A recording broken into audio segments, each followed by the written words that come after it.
Shalom Bapak Ibu Saudara sekalian. Shalom, apa kabar? Ya, puji Tuhan ya. Nah, hari ini kita melihat tema kita yang kedua, fellowship bagian yang kedua, yang itu alasan mengapa kita harus bersekutu atau persekutuan. Nah, minggu lalu kita udah belajar tentang apa itu persekutuan, makna secara studi katanya ya. Kemarin kita sudah belajar apa itu fellowship, apa itu persekutuan. Minggu lalu kita udah belajar soal ini ya. Bahwa kita melihat bahwa persekutuan, kata persekutuan itu berasal dari kata koinonia, dan koinonia ini berarti persekutuan ya. Nah, koinonia berasal dari satu kata yang disebut koine. Koine itu bersama-sama atau kebersamaan atau menyatukan atau bersifat umum, itu artinya koine. Nah, pengertian ini diambil dari ketika pada tahun 300 sebelum Masehi dan 300 sesudah Masehi, berarti selama 600 tahun bahasa Yunani koine itu pernah menjadi bahasa internasional, sehingga pada zaman itulah Yesus atau Mesias dilahirkan. Dan bahasa itu menyatukan seluruh dunia karena hampir semua orang tahu yang namanya bahasa koine. Nah, dari esensi daripada koine dalam arti menyatukan karena semua orang tahu, maka itulah arti dasar daripada kata koine ya, sehingga bahasa ini menjadi penting sekali pada abad-abad pertama. Nah, kemudian maknanya koinonia pada waktu itu akhirnya kita bisa paham. Pada waktu itu disebut persekutuan itu macam-macam tindakannya atau perbuatannya. Orang bersama-sama nonton teater atau nonton drama ya, itu juga disebut persekutuan. Orang kumpul-kumpul di bait Allah atau di kuil-kuil itu juga disebut persekutuan. Asal orang berkumpul ya melakukan suatu kegiatan tertentu itu disebut persekutuan. Nah, minggu lalu kita udah belajar soal ini gitu ya. Nah, koinonia itu paling tidak muncul 20 kali di dalam kitab Perjanjian Baru, dan pertama kali muncul itu di dalam Kisah Para Rasul pasal 2 ayat 46 gitu ya. Yang berkata, dengan bertekun dan dengan sehati mereka berkumpul tiap-tiap hari di bait Allah. Berkumpul tiap-tiap hari, itu bicara tentang persekutuan. Nah, dari kebiasaan jemaat mula-mula inilah kemudian kata persekutuan terbiasa dipakai di kalangan orang-orang Kristen, orang-orang percaya sampai saat ini.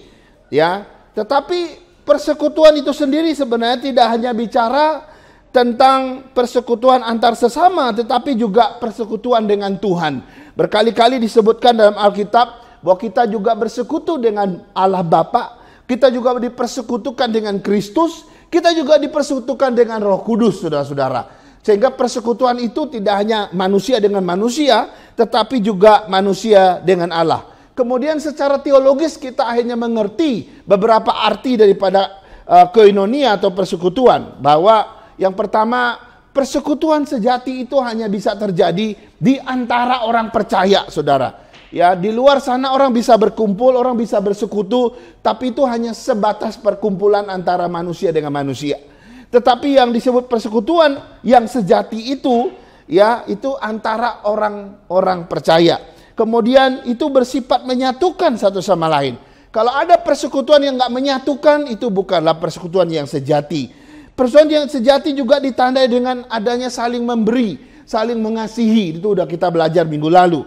Selalu dilandasi dengan ketekunan, kesehatian, dan ketulusan hati. Sehingga nggak ada yang licik di antara kita. Kalau ada yang licik, yang pura-pura kita tahu. Tapi kalau orang tulus hati kita mengerti bahwa itu ada suatu hal yang baik sekali yang perlu dipupuk di dalam persekutuan. Selalu diwarnai dengan kegembiraan dan sukacita. Harusnya persekutuan itu membuat orang sukacita. Ya, kalau membuat engkau justru menjadi sakit hati, ya jangan. Mungkin itu bukan persekutuan yang benar gitu ya. Lalu ditujukan untuk memuji dan memuliakan Allah, kita udah belajar. Kalau ada persekutuan tapi nggak memuji Tuhan, itu bukan persekutuan yang sejati.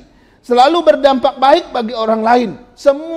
Mereka semua disukai semua orang. Menarik ya, bahwa ketika kita bersekutu, semua orang menyukai kita dan itu adalah tanda yang baik. lalu bersifat menjangkau atau menyelamatkan. Nah, kita udah lihat itu minggu lalu ya. Oh, ini lanjutannya ya. Jadi di sana kita udah lihat bagaimana secara teologis arti fellowship itu apa, persekutuan itu apa. Nah, sekarang hari ini pertanyaannya adalah mengapa kita harus bersekutu? Mengapa kita harus persekutuan? Apa alasannya kita harus persekutuan? Ya, kita persekutuan untuk apa? Atau alasannya apa? Nah, saya menemukan ada 5 paling tidak, ya, 5 alasan kita harus bersekutu. Yang pertama adalah persekutuan itu, oh ini pertanyaan tadi ya. Ya, mengapa kita harus bersekutu? Alasannya apa? Sekarang kita yang lihat yang pertama adalah ya, persekutuan itu adalah kehendak Allah. Ini alasan pertama. Ya, alasan pertama mengapa saya harus bersekutu, karena itu adalah kehendak Allah. Saya baca Yohanes 17 ayat 21. Mari saya baca untuk kita.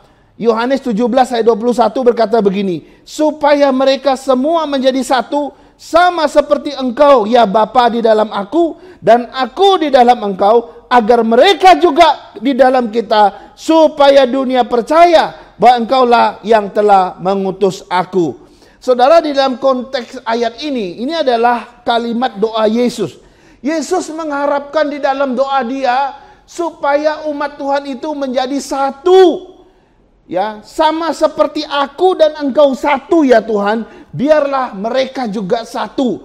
Dan mereka di dalam kita, kita di dalam mereka. Ini kata-kata Yesus, saudara. Jadi persekutuan itu, saudara-saudara, itu merupakan kehendak Bapa. Bahkan itu adalah kehendak Kristus sebelum dia naik ke surga.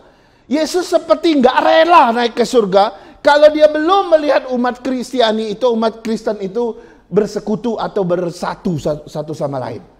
Betapa mengerikan kalau Tuhan tinggalkan murid-murid itu lalu mereka saling musuh-musuhan. Lah, saya yakin Yesus belum bisa pergi. Kenapa dia rela tinggalkan 12 murid itu? Karena dia tahu di 11 murid dan tambah 1 itu sudah sangat-sangat kuat persekutuan mereka. Nah, saudara-saudara, kalimat menjadi satu artinya apa? Persekutuan. Menjadi satu artinya apa? Kesatuan atau persatuan, unity, saudara.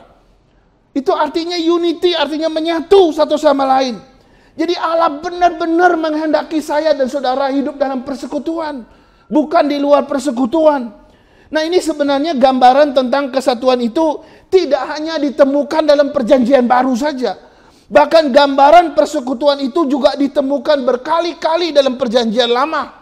Kita mulai saja misalnya dari Taman Eden misalnya. Kita membaca di Taman Eden, setiap hari Tuhan berjalan-jalan di taman itu dan berbicara kepada manusia itu. Saudara, saya bayangkan di Taman Eden gitu ya, sepi karena cuma 2 orang, betul nggak? Kita ini masih lebih banyak. Kalau kita ini hidup dalam satu taman ini aja masih sepi ya. Bayangkan satu taman yang begitu besar, begitu indah, cuma ada 2 orang di situ, sepinya luar biasa. Tetapi kesepian itu tidak ada artinya. Kenapa? Karena Tuhan setiap hari berjalan-jalan di tengah taman itu, dia bersekutu, berkumpul dengan manusia pertama itu.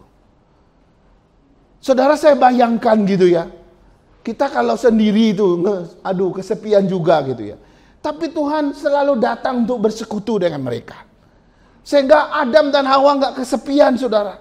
Ini gambaran yang kita lihat dalam perjanjian lama.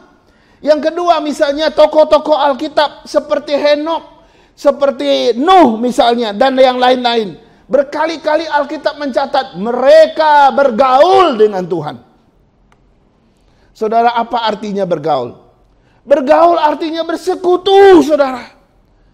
Kita bergaul, kita bersahabat, kita berkumpul sebagai saudara. Itu adalah persekutuan. Kita bergaul satu sama lain, itu persekutuan. Maka disebutkan Nuh bergaul dengan Tuhan, ya. Henokh juga bergaul dengan Tuhan, bersahabat dengan Tuhan, dan mereka adalah orang-orang yang bersekutu dengan Tuhan luar biasa tiap hari. Kemudian kita lihat lagi misalnya Abraham. Abraham dipanggil oleh Tuhan Dan dikatakan, ada kalimat di sana, Abraham berjalan bersama dengan Tuhan. Istilah berjalan bersama dengan Tuhan itu persekutuan. Tahu artinya sinode? Sinode artinya apa? Sinode itu adalah ada gabungan dari sunodia. Itu berasal dari kata sunodia menjadi sinode. Sunodia itu artinya bersama-sama, berjalan bersama-sama menuju satu tujuan. Itu artinya sunodia. Kata dasar yang dipakai untuk jadi sinode. Jadi kalau kita bilang sinode GP Kris itu artinya apa? Ini adalah kumpulan gereja-gereja yang berjalan bersama-sama menuju kepada satu tujuan. Itu artinya sinode yang berasal dari kata sunodia. Jadi 30 gereja kita yang ada hari ini yang mandiri gitu ya. 30 gereja itu bersepakat, bersatu, bersekutu. Dan kebetulan nama kita juga persekutuannya ada. Gereja Persekutuan Kristen. Nah ada nih kata persekutuannya. Maka kita adalah kumpulan, satu gereja, kelompok kumpulan gereja yang sepakat berjalan bersama-sama untuk menuju kepada satu tujuan. Itu artinya sinode. Nah, nggak pernah tahu kan artinya sinode selama ini? Tahu kita sinode ya sinode itu pokoknya mau seipin deh sinode pokoknya. Gitu ya. Pokoknya saya doang atau Pak Sugeng itu pokoknya sinode itu 2 orang itu. Enggak. Sinode itu kita semua 30 gereja. Karena pengertian dasarnya itu saudara. Jadi di dalam perjanjian lama kita sering melihat persekutuan itu terjadi walaupun istilah persekutuan jarang dipakai gitu ya. Allah berjalan bersama-sama ya, dia berbicara dengan manusia di Taman Eden. Setiap hari dia bergaul dengan Allah. Mereka berjalan bersama dengan Allah. Semua itu istilah-istilah daripada persekutuan. Dan di sini kita melihat bahwa sejak semula Tuhan menghendaki hidup kita di dalam sebuah persekutuan, saudara. Nah, kalau kita hidup dalam persekutuan itu adalah kehendak Tuhan, maka tidak boleh kita di luar persekutuan, betul? Kalau Tuhan menghendaki kita hidup dalam persekutuan, maka ketika kita tidak mau hidup dalam persekutuan, kita melawan kehendak Tuhan. Ya, saya boleh dong saya jadi anggota gereja, tapi mohon maaf ya, saya nggak perlu ikut persekutuan, saya nggak perlu ikut ibadah deh. Yang penting aku anggota GP Kris gitu. Ada satu jemaat kita tersinggung di daerah baru-baru ini, saudara. Awal tahun tadi, saudara. Waktu saya ke Belitung, gembalanya cerita ke saya. Itu tuh si engkau itu datang tiba-tiba bawa Alkitabnya kembali ke saya. Loh kenapa? Dia tersinggung rupanya. Dia datang-datang. Contoh mana contoh? Ya kenapa kau? Ini Alkitabnya tak kembalikan. Saya nggak mau jadi Kristen lagi. Loh kenapa? Kenapa kok? Ada apa? Yuk kita duduk. Nggak mau lagi ngomong. Ini aku kembalikan Alkitab. Ternyata kisahnya begini. Kira-kira beberapa tahun yang lalu sudah pernah dibaptis di gereja itu.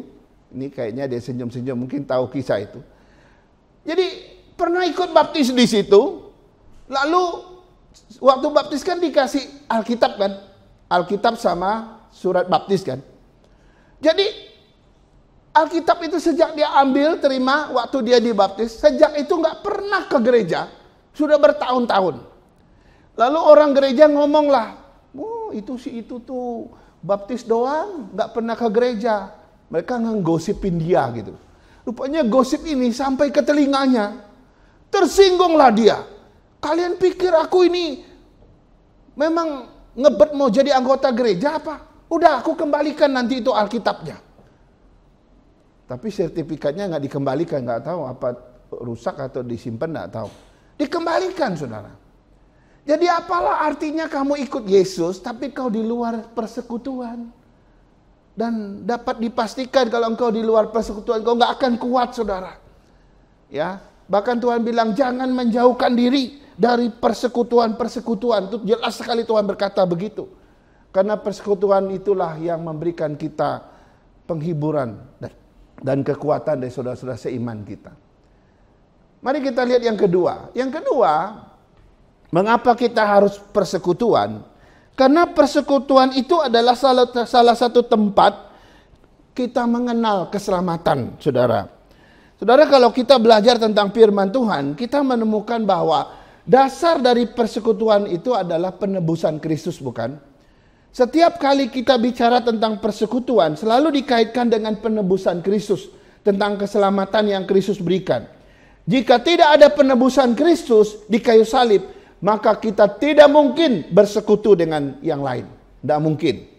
Jadi penebusan Kristus itu, penebusan Yesus di kayu salib itu adalah pintu gerbang dalam persekutuan. Kalau engkau belum mengalami penebusan Kristus, engkau susah bersekutu dengan orang lain. Nah, tetapi sebaliknya, ada hal menarik, saudara. Melalui persekutuan, banyak juga akhirnya orang mengenal siapa Kristus. Orang akhirnya menerima penebusan Kristus itu lewat wadah yang namanya persekutuan, saudara-saudara. Ya, dalam Kisah Rasul pasal 2, ya, dalam Kisah Rasul pasal 2 yang kita pernah baca minggu lalu, di situ dikatakan begini, setiap hari selalu ada orang yang menyerahkan diri untuk percaya. Coba lihat, mereka bersekutu tiap hari, memecahkan roti gitu ya. Mereka dengan gembira bersekutu, berkumpul bersama. Lalu setiap hari selalu ada jiwa, ya. Setiap hari selalu ada yang menyerahkan diri dan percaya. Saudara, artinya apa ini? Artinya begini, orang-orang ketika melihat persekutuan dalam jemaat yang mula-mula itu, mereka tertarik. Dan waktu mereka merasakan persekutuan yang indah itu, akhirnya mereka mau percaya kepada Kristus dan bertobat. Dan bukankah kita juga sering mendengar kesaksian-kesaksian, saudara, bahwa yang menyebutkan banyak orang bertobat itu ketika mereka di dalam persekutuan. Ya, ada banyak mahasiswa di kampus-kampus itu bertobat percaya Yesus. Ya, itu karena mereka dibawa ke dalam persekutuan. Banyak mahasiswa dari Bangka, ini mohon maaf ya, anak muda dari Bangka, dulu masih Konghucu.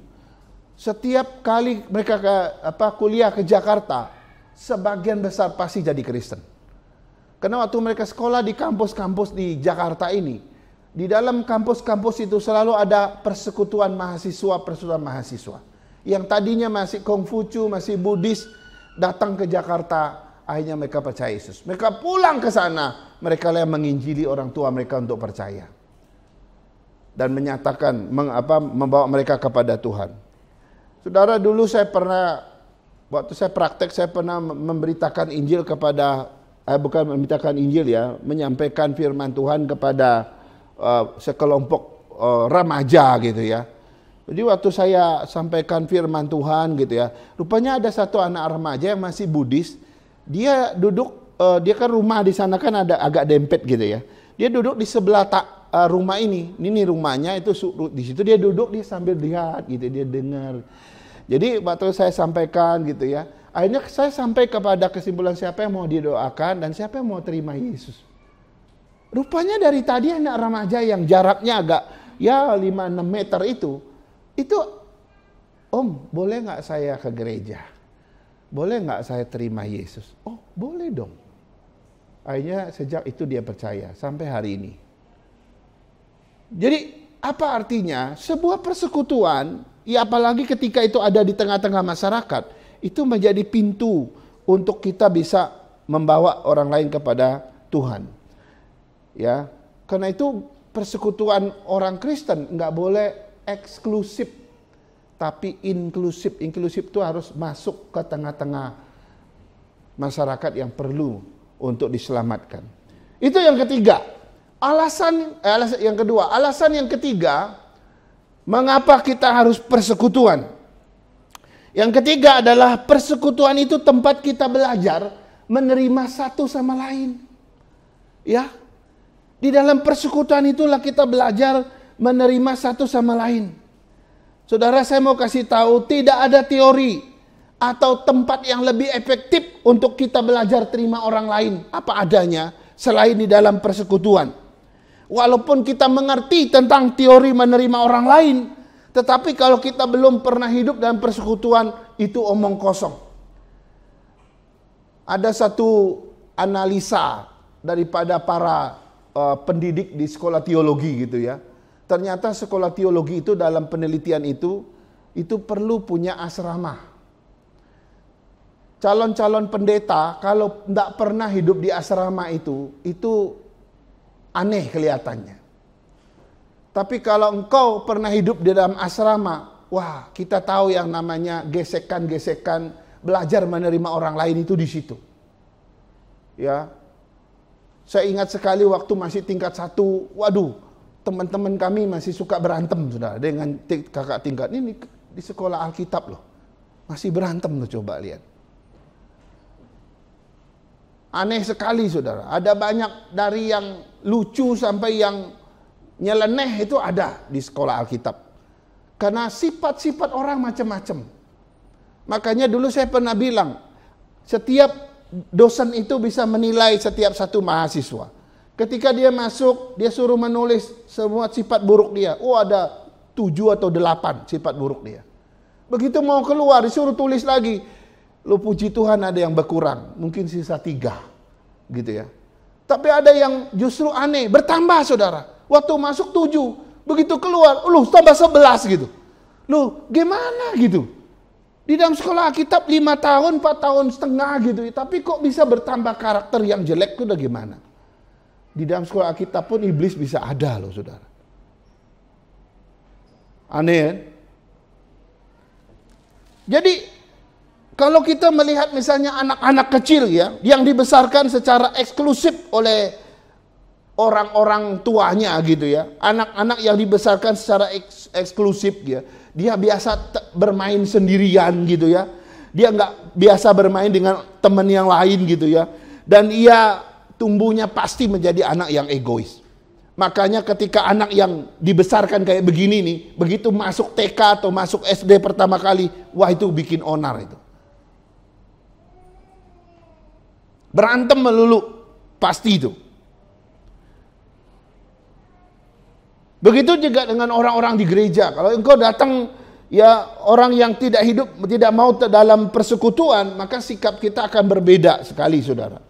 Persekutuan itu akan melatih kita untuk belajar menerima orang lain atau apa adanya. Orang-orang yang tidak terbiasa hidup dalam persekutuan, dia akan lebih egois biasanya, mau menang sendiri, bahkan suka ngotak-ngotakin orang. Ya, dan mohon maaf sering kepada rasis. Itu sikap orang-orang yang tidak biasa hidup dalam persekutuan. Padahal kalau kita belajar Alkitab atau firman Tuhan saudara, firman Tuhan selalu bilang begini, kita semua adalah saudara seiman. Kita semua dipersatukan di dalam Kristus. Kita semua adalah anggota tubuh Kristus. Bahkan Kolose 3 ayat 11 tadi berkata begini, dalam hal ini tidak ada lagi orang Yunani, tidak ada lagi orang Yahudi, tidak ada lagi orang bersunat atau orang tidak bersunat. Tidak ada lagi orang barbar atau orang skit, budak atau orang merdeka. Tetapi Kristus adalah semua dan di dalam semua. Jelas sekali saudara. Karena itu mari kita pakai persekutuan kita sebagai kesempatan kita untuk menerima satu sama lain. Mungkin ada orang-orang di tengah-tengah kita yang unik sifatnya, ada. Gitu ya. Ya sudah, kitalah yang memakluminya, gitu ya. Kadang-kadang persekutuan itu disebut sekolah kepribadian, saudara. Sekolah kepribadian itu, kenapa saya sebut sekolah kepribadian? Karena di dalam persekutuan itu kita bisa belajar mengendalikan diri. Kita belajar mengendalikan emosi kita. Kadang kita kesel gitu ya. Ih, kenapa sih dia nih? Kayak nggak tahu atau terus sengaja nih orangnya, gitu ya. Tapi sudahlah, kita belajar mengendalikan semua. Itu sekolah kepribadian, saudara. Kita mengendalikan tutur kata kita, ya, perasaan kita, etika kita, sopan santun kita, etiket kita. Dan kita belajar peduli, belajar mengasihi. Di situ kita dilatih untuk menjadi tempat kita bertumbuh. Ya. Sekarang kita lihat yang keempat. Mengapa kita harus bersekutu? Yang keempat adalah karena persekutuan itu adalah sarana pertumbuhan iman kita. Nah, saudara, persekutuan dalam konteks kekristenan, saudara, berbeda dengan perkumpulan-perkumpulan di luar sana. Seperti yang sering saya katakan demikian. Persekutuan dalam konteks kekristenan itu tidak sekedar pertemuan antara manusia dengan manusia, tetapi ada pribadi yang ketiga, yaitu Allah. Ketika kita bersekutu, aku dan engkau di tengah-tengah Tuhan hadir. Amin. Ketika saya dan saudara bertemu, ada Tuhan di pihak yang ketiga hadir di tengah-tengah kita. Inilah yang membedakan persekutuan umat Kristiani dengan orang-orang di luar sana. Kenapa? Karena di dalam persekutuan kita menghadirkan Tuhan di situ, menghadirkan firman Tuhan di situ, dan kehadiran Kristus di situ, dan juga kehadiran Roh Kudus di situ. Beda sekali, saudara. Kalau klub-klub di sana beda ya. Tidak ada berita firman Tuhan di dalam perkumpulan klub misalnya. Nggak ada.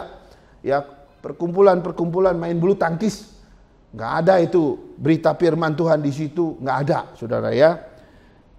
Nah, kalau ada persekutuan yang model seperti itu di luar daripada firman Tuhan dan Roh Kudus, maka itu bukan persekutuannya umat Kristen. Nah, itu sebabnya persekutuan yang diajarkan Alkitab kepada kita itu persekutuan yang berpusat pada Tuhan, ya. Dan hanya persekutuan yang berpusat pada Tuhan inilah yang bisa menumbuhkan iman. Jadi kalau kita ikut persekutuan ini, persekutuan berpusat pada siapa? Saudara, ada model gereja yang kekeluargaannya tinggi sekali, saudara. Karena itu ada orang senang ke gereja karena dia ingat kekeluargaannya. Ya, ini tipe-tipe kepribadian orang ke gereja gitu ya. Ada orang mau ke gereja yang karena dia senang dengan pujiannya, maka sejak sebelum pujian dimulai dia udah hadir. Itu model tipe-tipe orang tertentu di dalam gereja. Saya nggak tahu saudara tipe yang mana. Tipe kedua, ada orang ke gereja yang dia pentingkan cuma firman Tuhan. Sehingga dari awal dia nggak perlu cepat-cepat datang. Nanti kira-kira pendeta sudah mau khotbah, baru dia masuk. Ada juga jemaat yang kepribadiannya kayak gitu. Kepribadian bergerejanya kayak begitu maksud saya. Karena yang dia pentingkan firman Tuhan. Dan saya pernah lihat ada orang kayak gitu di Palembang. Waktu khotbah dia datang. Yang kedua dia tunggu sampai persembahan. Begitu selesai persembahan dia pulang. Jadi dia cuma 2 aja. Ditunggu firman Tuhan, setelah itu dia bayar. Kira-kira gitu ya. Kasih persembahan, dan itu dia pulang. Ada. Nah, yang ketiga, ada juga kepribadian jemaat bergereja itu, dia senang ke gereja bukan firmannya, bukan juga ibadah atau tata ibadahnya atau puji-pujiannya, enggak, bukan musiknya, bukan. Tapi kekeluargaan sosialnya, sehingga dia bisa ngomong puas dengan siapapun juga kalau dia datang. Nah, kalau itu dia datang, biasanya ibadah sudah tinggal sedikit, dia baru muncul. Karena setelah itu nanti acara bebas, dia bisa ngobrol dengan siapa aja. Nah, Tuhan gak ajarkan kita dengan begitu kan. Persekutuan itu harus utuh. Itu yang diajarkan Tuhan, saudara. Sehingga kalau kita bicara tentang persekutuan, kita gak cuma, saya mau ketemu si A, si B aja yang teman saya yang asik di situ. Loh, kita datang ke gereja itu bukan hanya ketemu manusia, kau datang di hadapan Tuhan. Maka dari awal sampai selesai, persekutuan itu harus dijalani dengan baik. Banyak orang acuh tak acuh dengan persekutuan gitu ya, nggak peduli gitu. Ya, maka kalau kita lihat lambat sekali mereka bertumbuh dalam iman. Itu lambat luar biasa. Kenapa? Karena mereka susah. Belajarnya sendiri itu susah. Tapi dengan mendengar orang lain, mereka bisa belajar untuk lebih cepat. Nah, tidak hanya spiritualnya yang bertumbuh, tetapi juga sosialnya bertumbuh. Sekarang kita lihat yang terakhir. Tadi kalau persekutuan itu adalah sarana ya pertumbuhan iman. Sekarang mengapa kita harus bersekutu? Alasannya apa? Yang kelima adalah ya karena persekutuan itu salah satu cara kita menerangi dan menggarami dunia ini. Saudara, Alkitab memberitahu kita bahwa saya dan saudara adalah terang dunia. Alkitab memberitahu kita bahwa kita adalah garam dunia. Tidak hanya bicara secara pribadi, tetapi juga bersama-sama, berkelompok di dalam persekutuan. Nah, ini bicara tentang kebersamaan. Mungkin kita susah menggarami dunia ini secara sendirian, susah sekali. Tapi bagaimana kalau kita bersekutu, bersama-sama menerangi, itu akan jauh lebih mudah. Sehingga kita tetap berperan di situ. Banyak orang tidak mau dalam persekutuan, sehingga kalau dia satu api, dan di api itu dibawa keluar dari api yang lain, lama-lama dia bisa padam. Tapi kalau api itu tetap bersatu, maka itu akan menghasilkan api yang tetap menyala dan besar, saudara. Nah, ini artinya bahwa kalau ketika kita menjadi bagian dari persekutuan, maka itu adalah salah satu cara yang sangat efektif di dalam menggarami dunia ini, menerangi dunia ini. Saudara, di dalam Kisah Para Rasul pasal 2 tadi yang sudah kita pernah baca sebelumnya, dikatakan mereka disukai semua orang. Ya, maksudnya persekutuan mereka itu berdampak dan berdaya tarik. Persekutuan mereka menarik orang, ingin membawa orang rasa ingin tahu gimana kok orang-orang ini bisa damai begitu ya. Seneng ya mereka di gereja ya, gitu ya. Yang kedua, ya di dalam Kisah Para Rasul pasal 2 dikatakan setiap hari Tuhan menambahkan jumlah mereka dengan orang-orang yang percaya. Artinya ada orang yang bertobat percaya, itu disebabkan karena persekutuan yang luar biasa itu. Nah, apa yang menjadi makna bagi kita? Saya ingin kita mau coba belajar dari jemaat mula-mula. Tidak pernah dikatakan satu persatu jemaat menjadi terang dan garam, dan itu efektif. Tidak ada kisah itu. Tapi kisah yang sangat menakjubkan kita baca di dalam Kisah Rasul pasal 2 itu. Mereka begitu efektif di dalam menyelamatkan jiwa-jiwa. Mereka begitu efektif di dalam menjadi saksi ketika mereka bersatu di dalam persekutuan. Saya berharap GP Kris Kelapa Gading hidup dalam persekutuan yang indah, hidup dalam persekutuan yang kuat, yang kokoh. Ya, tentu membawa dampak yang baik. Tidak hanya bagi diri kita, tidak hanya bagi gereja dan pelayanan kita, tapi juga bagi orang luar yang mendengar dan menyaksikannya. Ya. Ada satu orang yang pernah bilang waktu hadir ke sini, dia bilang begini, iya ya, Kelapa Gading tuh kelihatannya kekeluargaannya bagus ya. Tiap minggu bisa makan bareng. Kalau di tempat kami buat begitu susah. Di tempat kami itu kalau ayo kita sumbang makanan, semua bilang, ayo pakai kas gereja dong. Wah, habislah kas gereja. Di sini saya lihat semua jemaat memberi dengan rela. Dan mengambil giliran masing-masing untuk memberikan apa yang penting untuk bagi persekutuan. Sehingga apa? Dia melihat ada satu keindahan. Menurut saya itu ada satu hal yang positif. Ya. Tapi saya mau memberi awas kepada kita. Jangan sampai kita ke gereja hanya karena ada makanan. Nah, itu yang salah, saudara. Ya, itu yang salah. Kalau engkau datang ke gereja karena ingat nih, oh, omaku isi masak kepala babi enak nih, masuk ke gereja udah gitu ya. Jangan, saudara. Kalau itu alasanmu ke gereja, mohon maaf, motivasimu salah. Mau masak apapun dan tidak ada apapun, kita tetap setia. Amin. Amin. Amin. Mari kita berdoa. Segala pujian dan hormat kami naikkan kepadamu ya Tuhan. Bahwa firman-Mu telah mengajarkan kami bagaimana kami dan apa alasannya mengapa kami harus bersekutu. Setelah kami mengerti alasan satu demi satu, tingkatkanlah setiap pribadi kami untuk terlibat dalam persekutuan kami.